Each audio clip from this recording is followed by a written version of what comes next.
हमें बताया गया कि जो शूद्र होते हैं वो ब्रह्मा के पैर से पैदा होते हैं, इसलिए उनका कोई अधिकार नहीं है बल्कि उनका कर्तव्य है। उनका कर्तव्य क्या है कि वह अपने से उच्चतम श्रेणी के व्यक्तियों की सेवा करें, यानी ब्राह्मण, क्षत्रिय, वणिया की सेवा करें, उनके जूठे बर्तन साफ करें, उनकी गंदगी साफ करें, उनके द्वारा किए गए मलमूत्र को साफ करें। साथियों, एक वो दौर था और आज का ये वर्तमान समय है। इन दोनों दौर के बीच खड़ा है हमारा भारतीय संविधान, और मैं भारतीय संविधान की बदौलत यहाँ पर खड़ा होकर बोल रहा हूँ, एक वक्ता बनकर बोल रहा हूँ। आप सभी लोग एक श्रोता बनकर सुन रहे हैं और यहाँ पर उपस्थित सभी महानुभाव मिलजुल कर एक समाज का निर्माण कर रहे हैं। तो ये भी देन हमारे भारतीय संविधान के निर्माता डॉक्टर बाबा साहब भीमराव अम्बेडकर के संविधान की देन है। साथियों, अब बात करते हैं बाबा साहब ने जो संविधान दिया उसका इतिहास क्या है। जब आप इतिहास पढ़ेंगे तो आपको पता चलेगा कि उस समय संवैधानिक सभाएं होती थी। तो डॉक्टर बाबा साहब भीमराव अम्बेडकर अपने संबोधन में कहते हैं कि किसी भी देश का संविधान चाहे कितना ही महान क्यों न हो, अगर उसे चलाने वाला व्यक्ति बेईमान है तो संविधान कभी भी अपनी कसौटी पर खरा नहीं कर सकता। अगर संविधान को चलाने वाला व्यक्ति ईमानदार है तो निश्चित रूप से संविधान अपनी कसौटी पर खरा उतरेगा।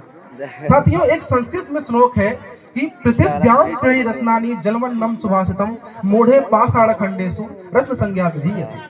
प्रदोषे दीपकश्चंद्रः प्रभाते दीपको रवि त्रैलोके दीपको धर्मः सुमित्रः कुलदीपकः नाभिषेको नासंचकारस्य सिंहस्य प्रेते मृगे विक्रमादित्य राजस्य स्वमेव मृगजटा अमन्त्रं क्षरं नास्ति नास्ति मूलं नौषधम् आयोग्यः पुरुषो नास्ति योजप्रस्थं दुर्लभः कोटिभारा समर्थानाम किम दूरम वैसायिनाम को विद्यस्य सुविद्यानाम कह परः प्रियवादे। साथियों, इस प्रकार के बहुत सारे श्लोक लिखे गए हैं। मेरा कहने का मतलब यहाँ पर क्या है कि अगर मैं इस श्लोक का स्टार्टिंग के दो पंक्तियों का अगर मैं अर्थ जानना चाहूँ तो इसका जो मूलभूत अर्थ निकलता है वह यह निकलता है कि जो पूरा पृथ्वी है इसका जो सुंदरता का केंद्र है वो क्या है, वो मात्र तीन चीज है। एक है हवा, एक है धरती, एक है भोजन। ये तीन चीज हमारे शरीर की संरचनाओं का निर्माण करते हैं। ठीक उसी प्रकार हमारे भारतीय संविधान में तीन चीजें ऐसी हैं जो आपकी सोच का निर्माण करती हैं, आपको आगे बढ़ाने के लिए प्रेरित करती हैं। वो तीन चीज क्या है? पहला चीज है आपका मौलिक अधिकार, दूसरा है मौलिक कर्तव्य, तीसरा है नीति निर्देशक तत्व।